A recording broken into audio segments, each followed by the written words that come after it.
কেউ অ্যাক্সিডেন্ট করে মেডিকেল ক্লিনিকে গেলে টাকার প্রয়োজন হয়। একই অবস্থা মানুষের হবে কিয়ামতের মাঠে। কিয়ামতের মাঠেও মানুষ বিপদে পড়বে, তার বিরুদ্ধে মামলা মোকদ্দমা কেস চলবে। কিন্তু কিয়ামতের মাঠেও মানুষ টাকা দিয়ে বাঁচতে পারবে, জরিমানা দিয়ে বেঁচে যাবে। আপনার বিরুদ্ধে কেউ মামলা করেছে, জজ সাহেব যেমন আপনার জন্য জরিমানা নির্ধারণ করে দিয়ে বেঁচে গেলেন, এরকম কিয়ামতের মাঠেও আপনি যে কোনো মামলা টাকা দিয়ে বের হয়ে আসতে পারবেন। কিন্তু কিয়ামতের মাঠে ইনস্ট্যান্ট টাকা নেওয়ার কোনো সুযোগ নাই। দুনিয়া থেকেই কোটি কোটি টাকার মালিক কিয়ামতের মাঠে হয়ে উঠতে হবে। দুনিয়াতে যেমন কোটি কোটি টাকার মালিক হওয়ার সুযোগ সুবিধা আছে, কিয়ামতের মাঠেও কোটি কোটি টাকার মালিক হওয়ার সুযোগ সুবিধা আছে। তবে কোটি কোটি টাকার মালিক কিয়ামতের মাঠে হতে হলে দুনিয়া থেকে দিয়ে যেতে হবে। ওখানে উপস্থিত কোনো বুদ্ধি নাই যে আজকে টাকার তো খুব দরকার, টাকা কোথায় পাবো, কোনো বুদ্ধি নাই। আমার পূর্বের বক্তা বলছিলেন জান্নাত বিক্রি হয়। সেটা আরেকটু আপনাদের বুঝিয়ে বলি। আপনাদের কেউ কি দাবি করতে পারবেন যে আমি আমার জীবনে এক ওয়াক্ত সালাতও কাজা করিনি, এক রাকাত সালাতও কোনোদিন ভুল পড়িনি, পুরো সালাতে সব সময় আল্লাহর কথাই স্মরণে রেখেছি, এরকম শতভাগ নিখুঁত সালাতের গ্যারেন্টি কেউ দিতে পারবেন? তো মানুষ আল্লাহকে চ্যালেঞ্জ দিয়ে বলতে পারবে না যে আল্লাহ সালাতেও তো একটাও মিস দেয়নি, আর সালাতে তো কোনোদিন তোমার কথা বাদ অন্য কারো কথা স্মরণ করিনি, তাহলে জান্নাত দিবা না কেন? এই প্রশ্ন করার ক্ষমতা পৃথিবীর খুব কোনো মানুষের নাই বললেই চলে। যে সালাতের দিকে, ইবাদতের দিকে যদি কেউ ঠিক থাকে আর একদিকে নাই, সেটা কি? গুনাহ মুক্ত থাকা। পৃথিবীর কোনো মানুষ দাবি করে বলতে পারবে না যে না আমি শতভাগ নিষ্পাপ। তো শতভাগ নিষ্পাপ, অতএব তুমি আমাকে কেন জান্নাত দিবা না? তাহলে মানুষের জান্নাতে যাওয়ার ভরসা সালাত, সিয়াম, হজ, যাকাত, ইবাদত এগুলো দিয়ে হচ্ছে না। কেন হচ্ছে না? ওগুলোতে মানুষের ভুল ত্রুটি হয়েই যায়। আর একটা কেন দিয়ে হচ্ছে না? একদিকে ইবাদতই ঠিক মতো করেনি, আর একদিকে গুনাহের বোঝা আছে। তো রাস্তা কই? রাস্তা নাই তো। ফলত মানুষকে আল্লাহ সুবহানাহু ওয়া তাআলার সামনে হাত পাততে হয় যে আল্লাহ তুমি অনেক বড় দয়ালু, ইবাদতও ঠিক মতো করতে পারিনি, গুনাহও অনেক জমা হয়েছে, ক্ষমা করে দাও। আল্লাহর দয়া এবং ক্ষমাতে জান্নাত যেতে পারবে, দাবিতে নয়। কিন্তু দাবিতে জান্নাত যাওয়ার দুটো রাস্তা আছে, এখানে গ্যারেন্টি নিশ্চিত জান্নাত। তার একটা হচ্ছে মানুষ আল্লাহর রাস্তায় যুদ্ধ করে জীবন দিয়ে দিবে। ইন্নাল্লাহা আশতারা মিনাল মুমিনিনা আনফুসাহুম ওয়া আমওয়ালাহুম বিআন্না লাহুমুল জান্নাহ। সত্যি যদি নিয়ত বিশুদ্ধ থাকে, সত্যিকার অর্থে যদি জিহাদে অংশগ্রহণ করে থাকে, বাড়ি থেকে বের হয়েছে কিন্তু আর ফিরে আসেনি, আল্লাহ সুবহানাহু ওয়া তাআলা তাকে শহীদ হিসেবে কবুল করেছে, তাহলে ও দাবিতে জান্নাতে যাবে। কেননা ওর রক্তের ফোঁটা পড়ার পূর্বে যা যা এই কমতিগুলো ছিল, ইবাদতের কমতি আর গুনাহ, সবগুলোর কাফফারা হিসেবে তার জীবনকে গ্রহণ করে নেওয়া হয়েছে। তাহলে এখন তার বাধা প্রদানকারী কিছু থাকলো না। ও এখন ওর কাছে জান্নাত এখন বিক্রি হয়ে গেছে। তো বিক্রি হওয়া জিনিসের উপর দাবি থাকে, এটা তো আমি কিনেছি, কে এখানে ঢুকতে বাধা দেবে? এটা আমার হাতে দলিল আছে, কেউ ঢুকতে বাধা দিতে পারবে না। ক্রয়কৃত জমিতে ঢুকতে কে বাধা দেবে? তা আপনি যেমন গুলশানে প্লট এবং ফ্ল্যাট কিনতেছেন, আল্লাহ সুবহানাহু ওয়া তাআলা বলছে আমি জান্নাতের প্লট আর ফ্ল্যাট সেল করতেছি, কে কিনবে? কেনার একটা রাস্তা জীবন দিয়ে দিতে হবে আল্লাহর রাস্তায়, কেনার আর একটা রাস্তা হচ্ছে টাকা দিয়ে কিনতে হবে। তাহলে কি হবে? টাকা দিয়ে আপনি ইবাদতে যা কমতি হয়েছে ওটাও রিকভার করতে পারবেন, গুনাহ যা হয়েছে তাও মেটাতে পারবেন, মানুষজন যা মামলা মোকদ্দমা নিয়ে আসবে তারও জরিমানা দিতে পারবেন। টাকা খুবই পাওয়ারফুল। তাহলে আপনি টাকার জোরে জান্নাত কিনে নিলেন, টাকার পাওয়ারে জান্নাত কিনে নিলেন, কিন্তু ওই পরিমাণ টাকার মালিক হয়ে তো উঠতে হবে। সম্মানিত উপস্থিতি, তো ইবাদতের কমতিতে টাকা গ্রহণ হয়, গুনাহের কাফফারে টাকা গ্রহণ হয় দুনিয়াতেই, পরকালে তো হবেই। হজ করতে গেছেন, কোনো একটা ইবাদত পূর্ণ মতো হয়নি, জামরায় পাথর নিক্ষেপ ভালো মতো হয়নি, দিন মিস গেছে, মুয়াল্লিম সাহেব আপনাকে বলবে যে আপনি একটা দুম্বা বা খাসি আল্লাহ রাস্তায় দান করে দেন। তাহলে ইবাদতে যে কমতিটা হয়েছে হজে, ওই কমতিটা রিকভার হয়ে যাবে, পূরণ হয়ে যাবে।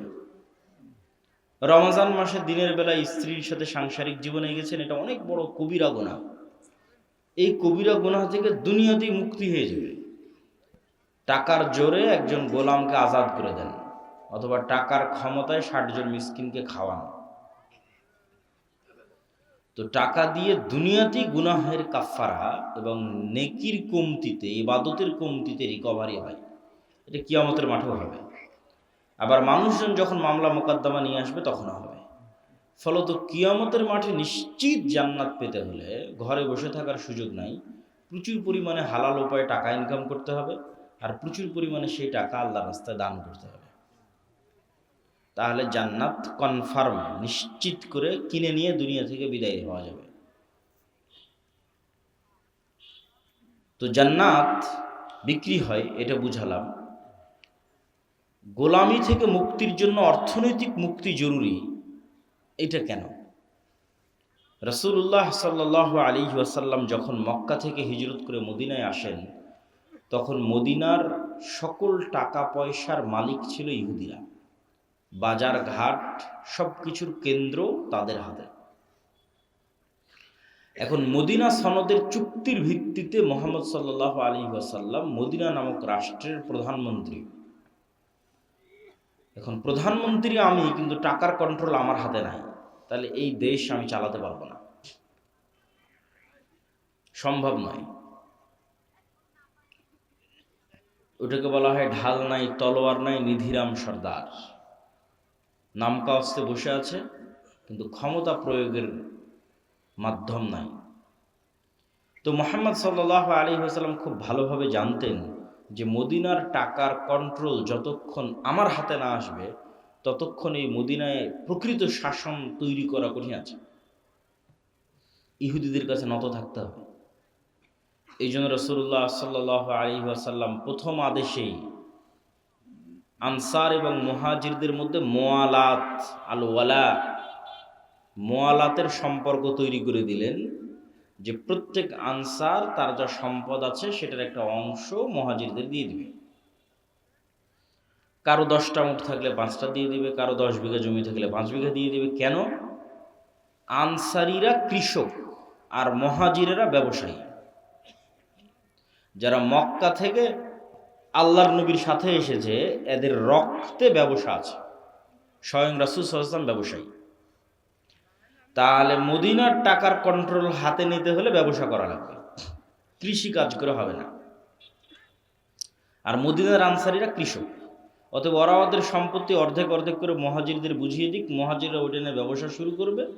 অল্প কয়েকদিনের মধ্যে মদিনার টাকার কন্ট্রোল চলে আসবে মুহাম্মদ সাল্লাল্লাহু আলাইহি ওয়াসাল্লামের সাহাবীদের হাতে। হলেও তাই। আল্লাহর নবীর জীবদ্দশাতে ওসমান বিন আফফান, আব্দুর রহমান বিন আউফ, জুবাইর ইবনুল আওয়াম, এরা মদিনাতে কোটিপতি হয়ে গেল। এবং টাকা দিয়ে যে গোলামি থেকে মুক্তি হয়, রাসূলুল্লাহ সাল্লাল্লাহু আলাইহি ওয়াসাল্লাম যখন মসজিদে নববীর জায়গা নির্ধারণ করলেন, তখন ওই মসজিদে নববীর সামনে একটা কুয়া ছিল, যে কুয়ার মালিক ইহুদি। এখন আজকেই সৌদি আরবের সবচেয়ে বড় সমস্যা পানি। তাদের 1500 বছর আগে পানির কি প্রয়োজন ছিল মরুভূমির দেশে, আর মুসলমানদেরকে ওযু করা লাগে 5 বার। তো মুহাম্মদ সাল্লাল্লাহু আলাইহি ওয়াসাল্লাম কি ইহুদির কাছে নত হয়ে বলতে হবে, বাবা ইহুদি, আমার মুসলমানেরা তো উজু করবে, তো তোমার কুয়াটা একটু ব্যবহার করতে দিতে হবে, একটু দিবা? এই যে নত হওয়া, এই নত হওয়াটাই তো গোলামি। রাসূলুল্লাহ সাল্লাল্লাহু আলাইহি ওয়াসাল্লাম বললেন, কে আছে এমন যে এই কুয়া জান্নাতের বিনিময়ে কিনে দিতে পারবে মুসলমানদের জন্য? ওসমান ইবনে আফফান রাদিয়াল্লাহু তাআলা আনহু তার নিজের টাকা দিয়ে এই কুয়া রাসূল সাল্লাল্লাহু আলাইহি ওয়াসাল্লামের আদেশে কিনে দিলেন। তাহলে ওসমান যদি টাকা ইনকাম না করত, আর সেই টাকা দিয়ে যদি কুয়া না কিনে দিত, তাহলে ইহুদির কাছে অনুরোধে মাথা নত হতো মুহাম্মদ সাল্লাল্লাহু আলাইহি ওয়াসাল্লামের। টাকার জোরে সে মাথাটা নত হলো না। এটাই স্বাধীনতা। ফেরাউন বানু ইসরায়েলকে গোলাম বানাতো তার একটা পদ্ধতি, অনেকগুলো পদ্ধতির একটা পদ্ধতি টাকা। সেটা হচ্ছে কারুনকে দিয়ে প্রচুর পরিমাণে লোন দিত, সুদের উপর লোন দিত। সুদের উপর লোন দিলে মানুষকে দ্রুত গোলাম বানানো যায়।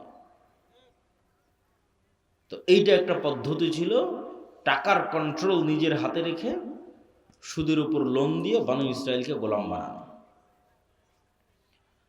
মুহাম্মদ সাল্লাল্লাহু আলাইহি ওয়াসাল্লামের জীবদ্দশায় যে যুদ্ধগুলো হয়েছে, এই যুদ্ধগুলোকে আপাত দৃষ্টিতে দেখলে মনে হয় যে এটি ধর্মযুদ্ধ, হক আর বাতিলের যুদ্ধ।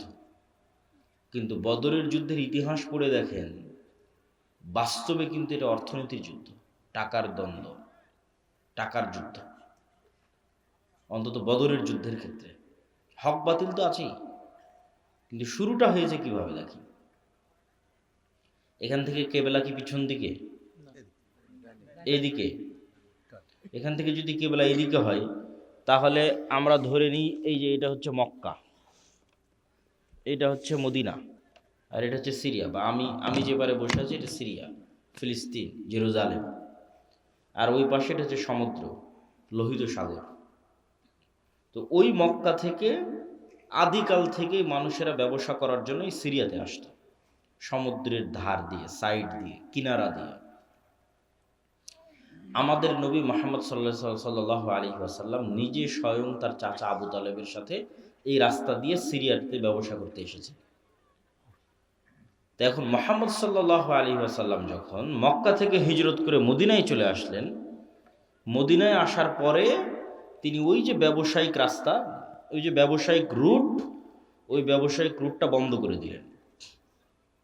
বিজনেস রুট বন্ধ মক্কার কাফের মুশরিকদের জন্য, যে ওদেরকে তো মদিনার এই সমুদ্র পার হয়ে সিরিয়াতে আসতে হবে।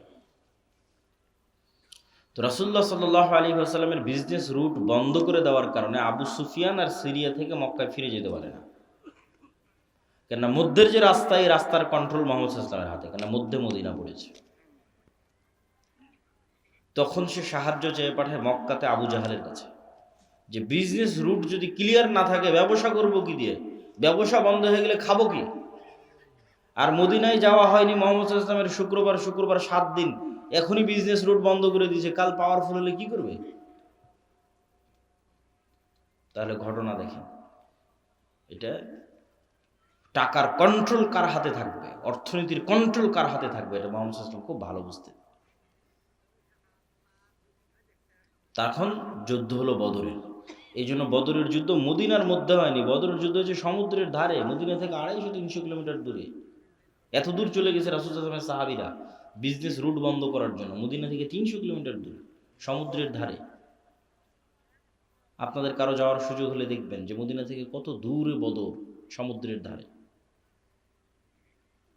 তো সম্মানিত উপস্থিতি, টাকা অর্থনীতি গোলামি থেকে মুক্তির একটা মাধ্যম। দুঃখজনক হচ্ছে আজকের মুসলমানেরা, এটা আজকের মুসলমানদের যে স্বভাব এবং বৈশিষ্ট্য, এটা আজ থেকে 1400 বছর আগের মুসলমানদের স্বভাব এবং বৈশিষ্ট্য ছিল না। আল্লামা ইকবাল লিখেছেন, নাহি মাকাম কি খুগর তবিয়তে আজাদ, হাওয়ায়ে সাইরে মিসালে নসিম পয়দা কর। যে মুসলমানেরা কখনো এক দেশ, এক এলাকা, এক গ্রাম, এক কাজ, নির্ধারিত কোনো কিছুর কোনোদিন মুখাপেক্ষী ছিল না। মুসলমানেরা হচ্ছে সকালের প্রবাহিত বাতাসের মতো, যার কোনো বর্ডার নাই, যার কোনো সীমানা নাই। রাসূলুল্লাহ সাল্লাল্লাহু আলাইহি ওয়াসাল্লামের সাহাবীদের বেশিরভাগ 90% নিজ এলাকা, নিজ গ্রাম, নিজ দেশে মরেনি। কেন? নির্ধারিত কাজ, নির্ধারিত পেশা, নির্ধারিত দেশ নিয়ে কোনোদিন পড়ে থাকেনি, সকালের প্রবাহিত বাতাসের মতো। জীবিত কওমের আলামত এটাই যে তাদের সকাল এবং সন্ধ্যা পরিবর্তন হয়, আর মৃত কওমের আলামত এটাই যে তাদের সকাল এবং সন্ধ্যা এক থাকে। প্রতিদিন সকালবেলা উঠলাম, মাঠে গেলাম, কাজ করলাম, বাড়িতে আসলাম। প্রতিদিন সকালবেলা উঠলাম, অফিসে গেলাম, কাজ করলাম, বাড়িতে আসলাম। এই যে ডেইলি রুটিন সেম, এটা হচ্ছে মৃত জাতির আলামত। আর 1400 বছর আগের মুসলমানেরা মরু যাযাবর বিদুইন, আজ এখানে 2 দিন, তো কাল গোবিন্দগঞ্জে 3 দিন, তারপরের দিন বগুড়া গাবতলীতে 5 দিন, তারপরের দিন ঢাকা, চলছেই তো চলছে। তারপরে দিল্লি, করাচি, আফগানিস্তান, প্রতিদিন সকাল সন্ধ্যা পরিবর্তন হচ্ছে। ব্যবসা করে বেড়াচ্ছে সারা পৃথিবী।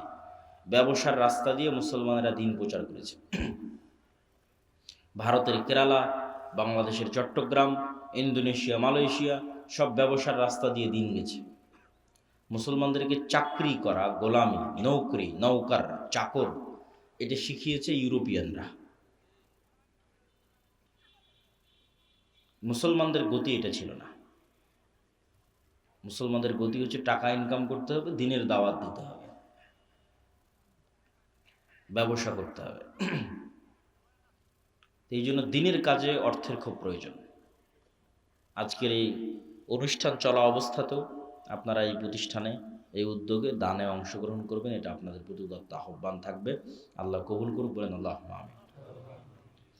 তাহলে আমাদের বক্তব্যের বিষয়, মুসলমানেরা গোলামি থেকে বাঁচবে কিভাবে। তো শুরুই করলাম অর্থনৈতিক মুক্তি, গোলামি থেকে মুক্তির একটা রাস্তা। 2 নাম্বার, শতভাগ তাওহীদ এবং শতভাগ ঈমান বিল গায়ব। ঈমান বিল গায়বে ইয়াকিন ছাড়া মুসলমানদের বাঁচার কোনো রাস্তা নাই। অন্তত 20% মানুষ লাগবে বাংলাদেশে যদি আমরা একটা পূর্ণাঙ্গ বিপ্লব চাই, যে বিপ্লবটা হবে ন্যায়ের, যে বিপ্লবটা হবে ইনসাফের, তাহলে অন্তত 20% মানুষ লাগবে, যেই 20% মানুষ শতভাগ তাওহীদে বিশ্বাসী, শতভাগ ঈমান বিল গায়বে ইয়াকিন রাখে, শতভাগ